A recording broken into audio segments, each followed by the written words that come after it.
ಆತ್ಮೀಯ ವೀಕ್ಷಕರೇ, Royson creations YouTube ಚಾನಲ್ಗೆ ನಿಮಗೆ ಸ್ವಾಗತ. ಇಂದಿನ ಈ ವಿಡಿಯೋದಲ್ಲಿ 8ನೇ ತರಗತಿಯ ಗಣಿತ ವಿಷಯದ ದ್ವಿತೀಯ ಸಂಕಲನಾತ್ಮಕ ಮೌಲ್ಯಮಾಪನ SA2 ಮಾರ್ಚ್ 2023 ಬೋರ್ಡಿಂದ ಬಿಡುಗಡೆ ಮಾಡಿರುವಂತಹ ಮಾಡೆಲ್ ಕ್ವಶನ್ ಪೇಪರನ್ನು ನಿಮ್ಮ ಜೊತೆ ಕೀ ಆನ್ಸರ್ ಜೊತೆಗೆ ಶೇರ್ ಮಾಡ್ತಾ ಇದ್ದೀವಿ ಮಕ್ಕಳ. ಹಾಗಾಗಿ ವಿಡಿಯೋನ ಪೂರ್ತಿಯಾಗಿ ನೋಡಿ ಎಕ್ಸಾಮ್ಗೆ ಪ್ರಿಪೇರ್ ಆಗಿ ಅಂತ ಹೇಳ್ತಾ ವಿಡಿಯೋ ಪ್ರಾರಂಭಿಸೋಣ. ಸೊ ಇದು ನಿಮ್ಮ ಬೋರ್ಡಿಂದ ಬಿಟ್ಟಿರೋ ಮಾಡೆಲ್ ಕ್ವಶನ್ ಪೇಪರ್ ಆಗಿರೋದ್ರಿಂದ ಇದೇ ಪ್ಯಾಟ್ರನ್ನಲ್ಲಿ ನಿಮಗೆ ಎಕ್ಸಾಮ್ ಬರುತ್ತೆ. ಹಾಗಾಗಿ ಈ ಪ್ಯಾಟ್ರನನ್ನು ಪೂರ್ತಿಯಾಗಿ ಪ್ರಾಕ್ಟೀಸ್ ಮಾಡ್ಕೊಳ್ಳಿ. ಇನ್ಕ್ಲೂಡಿಂಗ್ ಬ್ಲೂ ಪ್ರಿಂಟನ್ನು ಸಹ ನಿಮಗೆ ಬೋರ್ಡಿಂದನೇ ಬಿಟ್ಟಿದ್ದಾರೆ ಮಕ್ಕಳ.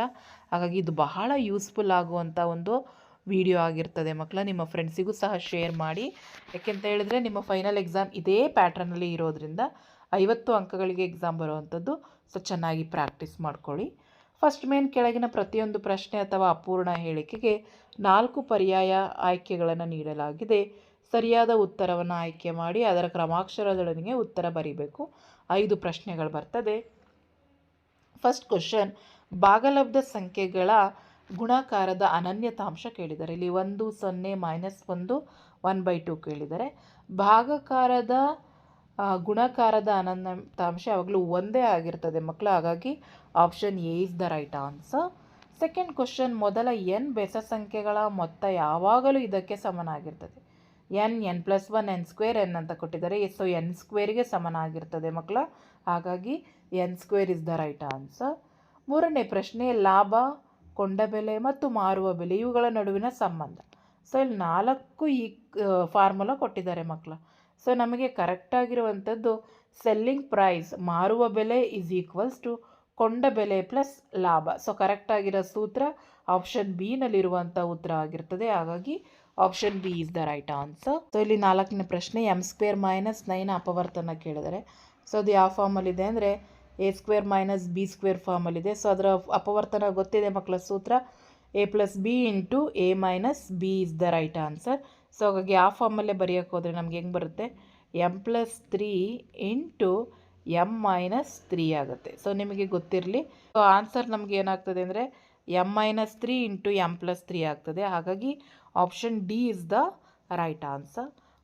ಫಿಫ್ತ್ ಕ್ವಶನ್, 400ನ ವರ್ಗದಲ್ಲಿರುವ ಸೊನ್ನೆಗಳ ಸಂಖ್ಯೆ ಕೇಳಿದ್ದಾರೆ ಮಕ್ಕಳ. ಸೊ ಅದರ ವರ್ಗದಲ್ಲಿರುವ ಸಂಖ್ಯೆ ಕೇಳಿರೋದ್ರಿಂದ ಸೊ ಅಲ್ಲಿ ನಮಗೆ 4 ಆಗಿರ್ತದೆ ಮಕ್ಕಳ. ವರ್ಗಮೂಲ ಅಂತ ಕೇಳಿದರೆ 20 ಆಗ್ತಾಯಿತ್ತು. ಸೊ ಹಾಗಾಗಿ ಒಂದೇ 0 ಇರ್ತಾಯಿತ್ತು ಅಲ್ಲಿ.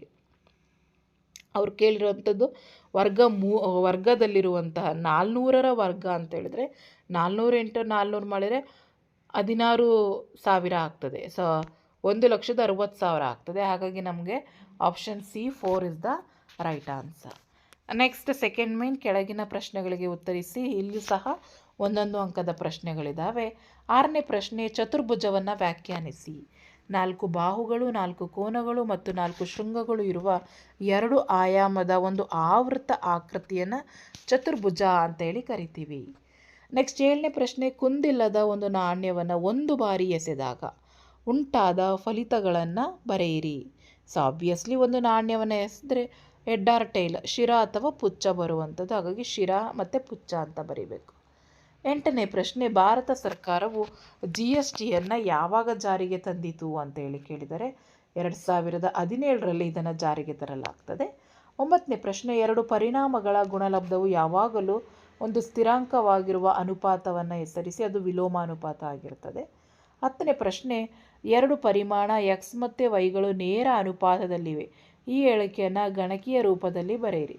So obviously x proportional to y is the right answer. ಹಾಗಾಗಿ ಇದಿಷ್ಟು ಬರೆದ್ರೆ ನಮಗೆ ಪೂರ್ಣಾಂಕಗಳು ಸಿಗ್ತದೆ. ನೆಕ್ಸ್ಟ್ ಥರ್ಡ್ ಮೇನ್, ಈ ಕೆಳಗಿನ ಪ್ರಶ್ನೆಗಳಿಗೆ ಉತ್ತರಿಸಿ. ಇಲ್ಲಿ 2 ಅಂಕದ ಪ್ರಶ್ನೆಗಳು. 11ನೇ ಪ್ರಶ್ನೆ, ಭಾಗಲಬ್ಧ ಸಂಖ್ಯೆ 2/3 ಮತ್ತು 4/3ಗಳಿಗೆ ಸಂಕಲನದ ಪರಿವರ್ತನೆಯ ನಿಯಮವನ್ನು ಪರೀಕ್ಷಿಸಿ.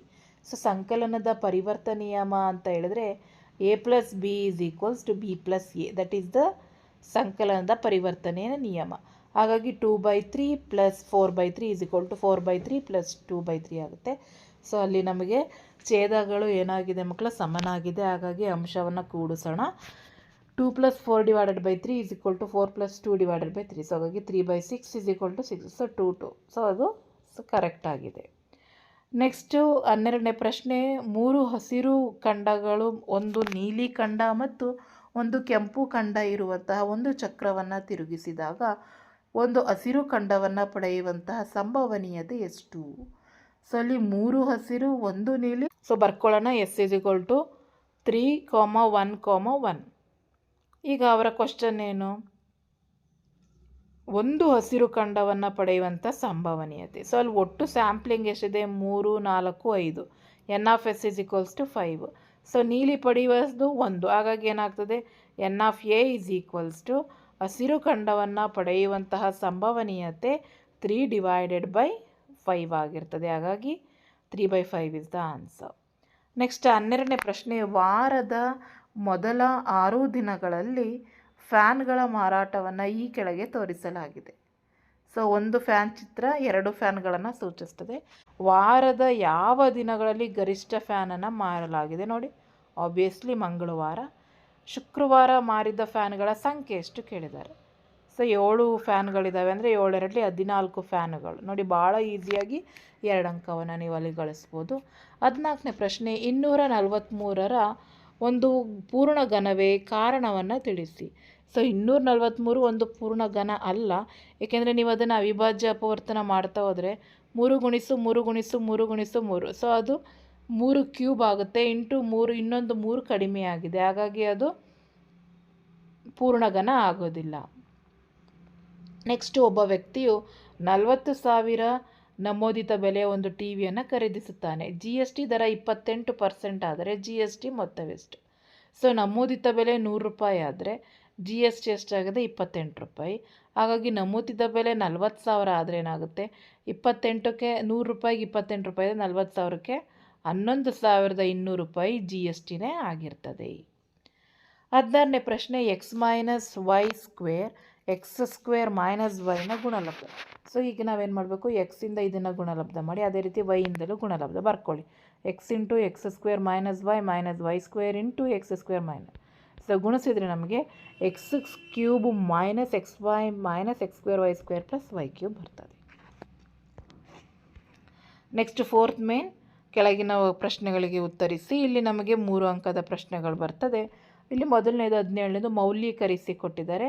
12⁴ ಇಂಟು 9⁻³ ಗುಣಿಸು 4 ಭಾಗಿಸು 6⁻³ 8⁻² ಗುಣಿಸು 27. ಸೊ ಬರ್ಕೊಳ್ಳೋಣ ನಾವು. ಸೊ ಇಲ್ಲಿ ನಮಗೆ 12 ಇದೆ. 12ಅನ್ನು ನಾವು 3 4 12. ಸೊ ಬರ್ಕೊಳ್ಳಿ. ಯಾಕೆಂತ ಹೇಳಿದರೆ ಆಧಾರ ಸಂಖ್ಯೆಗಳು ಸಮನಾಗ್ಬಿಟ್ರೆ ಘನಗಳನ್ನು ನಾವು ಘಾತಾಂಕಗಳನ್ನು ನಾವು ಕೂಡಿಸ್ಬೋದು. ಹಾಗಾಗಿ 3 × 4 ಹೋಲ್ ಘಾತ 4 ಇಂಟು 9ನ್ನು 3 ಕ್ಯೂಬ್ ಸ್ಕ್ವೇರ್ ಅಂತ ಬರ್ಕೊಳ್ಳೋಣ. ಸೊ ಅಲ್ಲಿಗೆ 3 ಸ್ಕ್ವೇರ್ ಹೋಲ್ ಕ್ಯೂಬ್.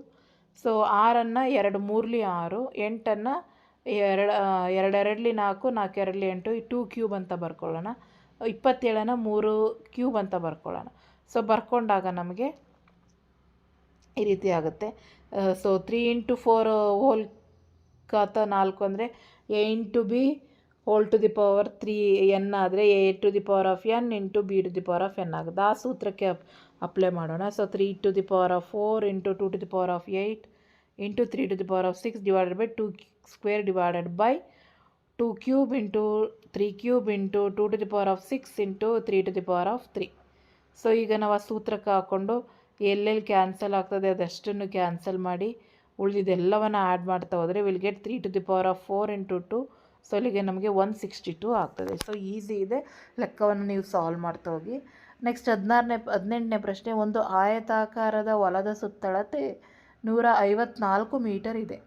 ಅದರ ಉದ್ದವು ಅಗಲಕ್ಕಿಂತ 2 ಮೀಟರ್ ಹೆಚ್ಚಾಗಿದ್ದರೆ ಆ ಹೊಲದ ಉದ್ದ ಮತ್ತು ಅಗಲವನ್ನು ಕಂಡುಹಿಡಿಯಿರಿ.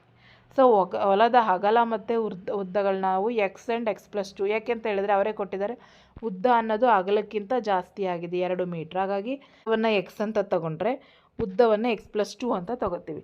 ಸೊ ಹೇಳಿಕೆ ಪ್ರಕಾರ ಏನು? 2 ಟೈಮ್ಸ್ ಆಫ್ x+2 + x = 154 ಆಗ್ತದೆ, ಅವರೇ ಕೊಟ್ಟಿದ್ದಾರೆ. ಸೊ ಹಾಗಾಗಿ ನಮಗೆ ಮಲ್ಟಿಪ್ಲೈ ಮಾಡೋಣ. 2 + 2x ಅಂದರೆ 4x + 4 = 154 ಆಗ್ತದೆ. So 4x = 154 - 4, so 4x = 150. x = 150/4 ಮಾಡಿದರೆ x ವ್ಯಾಲ್ಯೂ 37.5. ಸೊ ಉದ್ದ ಏನಾಗ್ತದೆ 39.5 ಆಗ್ತದೆ. ಸೊ ಹಾಗಾಗಿ ಉದ್ದ ಮತ್ತು ಅಗಲಗಳು ಇಷ್ಟು ಬರ್ತದೆ. ನೆಕ್ಸ್ಟ್ 19ನೆಯ ಪ್ರಶ್ನೆ, ಪೂರ್ಣವರ್ಗವನ್ನು ಪಡೆಯಲು 2028 ಗುಣಿಸಬೇಕಾದ ಅತ್ಯಂತ ಕನಿಷ್ಠ ಪೂರ್ಣ ಸಂಖ್ಯೆ ಕಂಡುಹಿಡಿಯಿರಿ ಹಾಗೂ ಹೀಗೆ ಪಡೆದ ಪೂರ್ಣವರ್ಗ ಸಂಖ್ಯೆಯ ವರ್ಗಮೂಲವನ್ನು ಕಂಡುಹಿಡಿಯಿರಿ. ಸೊ 2028, ಸೊ ಅದನ್ನು ನಾವು 2 × 2 × 3 × 13 × 13 ಮಾಡ್ತೀವಿ. ಸೊ ಇಲ್ಲಿ ಅವಿಭಾಜ್ಯ ಅಪವರ್ತನ 3 ಜೋಡಿ ಆಗಿಲ್ಲ. ಹಾಗಾಗಿ 2028 ಗುಣಿಸುವ ಪೂರ್ಣ ವರ್ಗ ಸಂಖ್ಯೆಯನ್ನು ಪಡೆಯಲು ಕನಿಷ್ಠವಾದ ಸಂಖ್ಯೆ 3 ಆಗಿರ್ತದೆ ಮಕ್ಕಳ. ಸೊ ಹಾಗಾಗಿ 3 ಹಾಕಿದ್ರೆ ನಮಗೆ 6084 ಆಗ್ತದೆ. ಸೊ 6084ಕ್ಕೆ ವರ್ಗಮೂಲ ಎಷ್ಟಾಗಿರ್ತದೆ? 78 ಆಗಿರುತ್ತೆ. ಸೊ ಈ ರೀತಿ ನೀವು ಮಾಡಿದ್ರೆ ನಿಮಗೆ ಪೂರ್ಣ ಅಂಕ. ನೆಕ್ಸ್ಟ್ 20ನೇ ಪ್ರಶ್ನೆ, ಕೊಟ್ಟಿರುವ ಒಂದು ಅನಿಲ ಘನಫಲವು ಅದರ ಮೇಲಿನ ಒತ್ತಡಕ್ಕೆ ವಿಲೋಮಾನುಪಾತದಲ್ಲಿದೆ. ಅನಿಲದ ಒತ್ತಡವು 100 ಪ್ಯಾಸ್ಕಲ್ ಆದರೆ ಅದರ ಘನಫಲವು 6 ಲೀಟರ್ ಆಗಿರ್ತದೆ. ಒತ್ತಡವು 200 ಪ್ಯಾಸ್ಕಲ್ ಆದಾಗ ಅನಿಲದ ಘನವನ್ನು ಕಂಡುಹಿಡಿಯಿರಿ. ಸೊ ಇಲ್ಲಿ ನಾವು v proportional to 1/p. So p v is equal to ಸ್ಥಿರಾಂಕ. ಸೊ ನಮಗಿದು ಗೊತ್ತಿದೆ, ಸೈನ್ಸ್ನಲ್ಲಿ ನಾವು ಓದಿರ್ತೀವಿ. ಸೊ ಇಲ್ಲಿ P1 ಅವರೇ ಕೊಟ್ಟಿದ್ದಾರೆ 100 ಪ್ಯಾಸ್ಕಲ್. ಅದೇ ರೀತಿ V1 ಕೊಟ್ಟಿದ್ದಾರೆ 8 ಲೀಟರ್. V2 ಕಂಡುಹಿಡಿಬೇಕು. P2 ಕೊಟ್ಟಿದ್ದಾರೆ 200 ಪ್ಯಾಸ್ಕಲ್. ಸೊ ಹಾಗೆ ನಮಗೆ ಚಾರ್ಲ್ಸ್ ಲಾ ಮತ್ತು ಬಾಯ್ಲ್ಸ್ ಲಾ ಇದೆ. ಸೊ ಅಲ್ಲಿ ನಾವು ತೆಗೆದುಕೊಂಡ್ರೆ P1 V1 is equal to P2 V2. ಹಾಗಾಗಿ 100 × 8 is equal to 200 × V2. Therefore V2 is equals to, so 2 0 cancel ಆಗ್ತದೆ. So V2 is equal to ಏನಾಗ್ತದೆ? 4 ಲೀಟರ್ ಆಗ್ತದೆ. ಹಾಗಾಗಿ V2 4 ಲೀಟರ್, V1 8 ಲೀಟರ್ ಆಗುತ್ತೆ.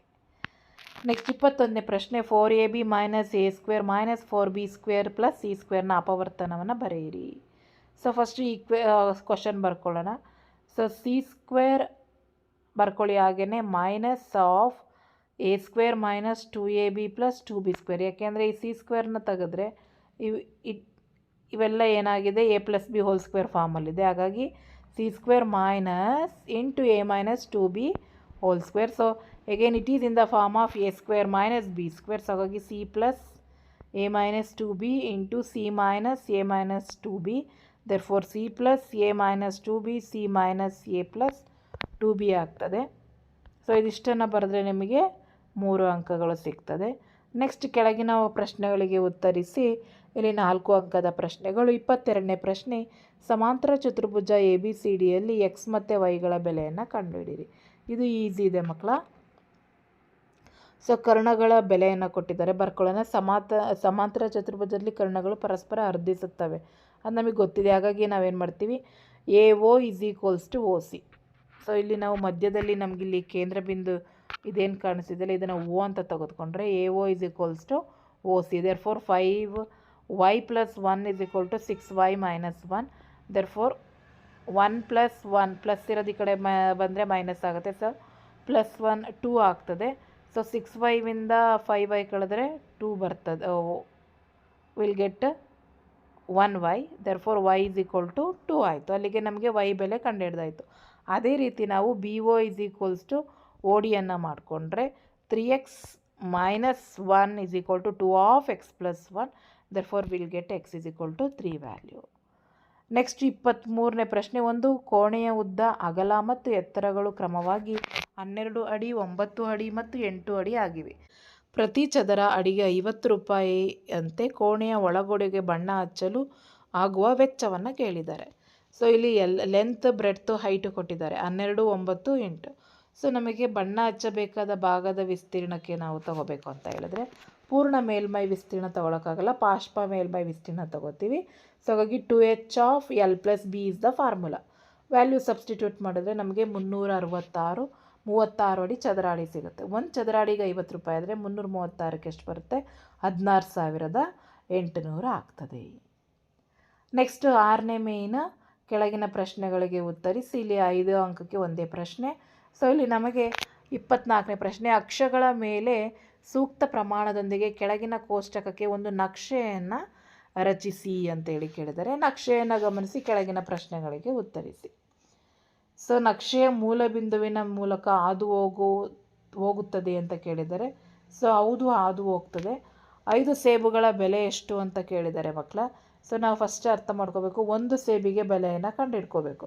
ಸೊ 2 ಸೇಬಿಗೆ 10 ರೂಪಾಯಿ ಅಂತ ಹೇಳಿದ್ರೆ ಒಂದು ಸೇಬಿಗೆ ಎಷ್ಟಾಗುತ್ತೆ? 5 ರೂಪಾಯಿ. ಹಾಗಾಗಿ 5 ಸೇಬಿಗೆ 25 ರೂಪಾಯಿ. 45ಕ್ಕೆ ಎಷ್ಟು ಸೇಬುಗಳು ಬರ್ತವೆ? ಆಬ್ವಿಯಸ್ಲಿ 9 ಸೇಬುಗಳು. ಸೊ ಇಲ್ಲಿ ನಕ್ಷೆಯನ್ನು ಸಹ ಬಿಡಿಸ್ಲಿಕ್ಕೆ ಕೇಳಿದ್ದಾರೆ ಮಕ್ಕಳ. ಈಸಿ ಇದೆ. ನಕ್ಷೆ ಮೇಲೆ ನೋಡಿ, ಇದನ್ನು ಬರೆದುಬಿಟ್ಟು ನೀವು 2 ಸೇಬಿಗೆ ಇಲ್ಲಿ ಸೇಬುಗಳನ್ನ ಸಂಖ್ಯೆ ತಗೊಳ್ಳಿ, ಇಲ್ಲಿ ಬೆಲೆ ಸಂಖ್ಯೆಯನ್ನು ತೆಗೆದುಕೊಳ್ಳಿ.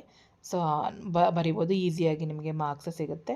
ಸೊ ನೋಡಿ, ನಿಮಗೆ ಈ ಒಂದು ಪ್ರಶ್ನೆ ಪತ್ರಿಕೆ ಬಹಳ ಯೂಸ್ಫುಲ್ ಆಗಿದೆ ಅಂತ ಅಂದ್ಕೊತೀನಿ. ಏಕೆಂದರೆ ಇದು ನಿಮ್ಮ ಎಕ್ಸಾಮ್ ಬೋರ್ಡಿಂದಲೇ ಕೇಳಿರೋದ್ರಿಂದ ಪ್ರಾಕ್ಟೀಸ್ ಮಾಡ್ಕೊಳ್ಳಿ. ಇದೇ ರೀತಿ ಪ್ರಾಕ್ಟೀಸ್ ಮಾಡಿಕೊಂಡ್ರೆ ನಿಮ್ಮ ಫೈನಲ್ ಎಕ್ಸಾಮ್ಗೆ 50 ಔಟ್ ಆಫ್ 50 ಮಾರ್ಕ್ಸನ್ನು ತೆಗಿಯೋಕ್ಕೆ ಈಸಿ ಆಗ್ತದೆ ಅಂತ ಹೇಳ್ತಾ ವಿಡಿಯೋ ಎಂಡ್ ಮಾಡ್ತಾಯಿದ್ದೀನಿ. Thank you.